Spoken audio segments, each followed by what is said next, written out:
Guys আজকে আমাদের এখানে সুবা, তো আমি সুবাতে আসার কথাই না, তারপরে আমি সুবাতে আসলাম কারণ আমার একটা জিনিস খাওয়ার খুব ইচ্ছা। আমি শুনলাম যে ওই জিনিসটা এখানে আছে, আমি আসলে সেটার নাম জানি না। সবাই খায়, আমি শুধু দেখি মুখ দিয়ে ধোয়া ওড়ে, তো আমারও ইচ্ছা ওইটা খাওয়ার। তো আমিও আসলাম ওইটা খাইতেতেও, আমি ওটা পেয়ে গেছি, আমি খাওয়া শুরু করে দিছি। কিন্তু আমার জন্য এটা একদম ভালো ছিল না, আমার আসলে শ্বাসকষ্ট আর এটা প্রচুর ঠান্ডা।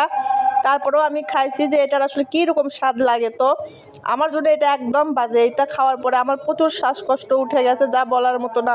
আমি তো মানে সহ্যই করতে